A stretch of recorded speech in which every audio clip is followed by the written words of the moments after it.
Because all our fish is frozen, it stays fresher for longer. Bird's Eye, 5-star food, frozen. Got the nappies? Yes. The milk. Cuddly things? Bottle? Yep. And the pushchair? Got it. You sure? I've got it.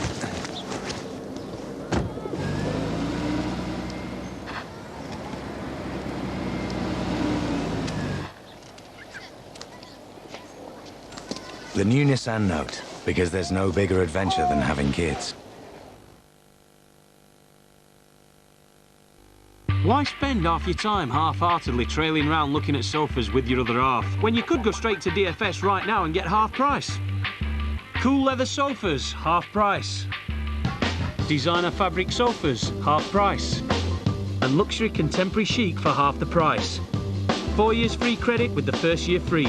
DFS, you just might find the sofa you're looking for in half the time, but more importantly, everything in the Verb and Romana collection is half the price. Think sofas, think DFS.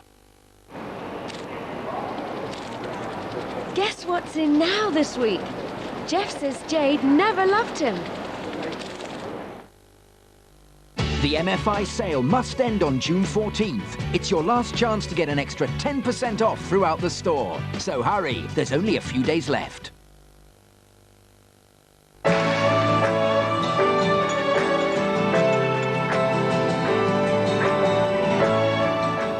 The final squads have been confirmed. Get ready for the memories as World Cup 2006 starts with Poland against Ecuador.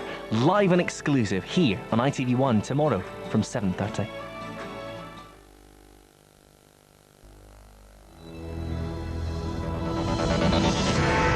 Zarqawi is dead. Al-Qaeda's top man in Iraq is killed by the Americans. This is how they did it, a missile strike on a hideout after a tip-off. Where now for Iraq after the death of bin Laden's killer-in-chief? No single person on this planet has had the blood of more innocent men, women, and children on his hands.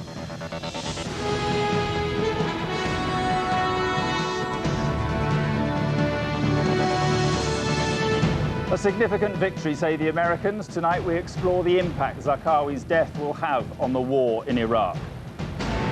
Among his many victims, the British hostage Ken Bigley. We have the only television interview with his brother Paul. I would have liked him to be taken to a court of law and possibly to rot in an American jail somewhere for life, for real life. Also tonight, utter disbelief, the family's reaction after the rapist of their baby has his minimum jail term increased by just 2 years. Like England Paraguay, I'd like 2 if possible. Be something like between 1,000 and 1,100 euros a piece. And caught on camera, we exposed the scale of the World Cup ticket black market less than 24 hours before kick-off. In Wales, 2 men have been found dead near Bridgend this evening, apparent victims of electrocution after their ladder hit an overhead power line.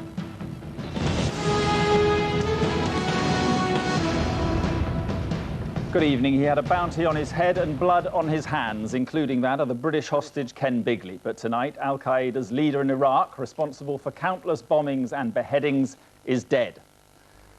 Abu Musab al-Zarqawi was holed up in a safe house north of Baghdad. Acting on intelligence, the Americans sent fighter jets to blow it to bits, 2 500-pound bombs to make doubly sure. And yes, they got their man. This picture, the final confirmation.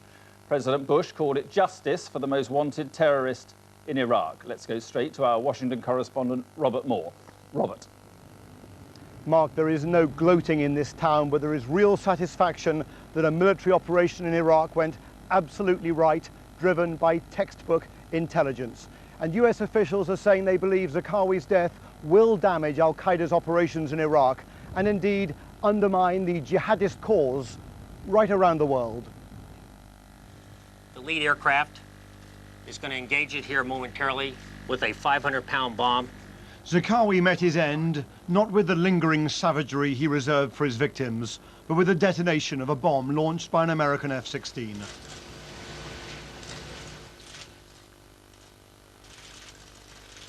At this point, they're making an assessment as to whether or not the target had been fully engaged.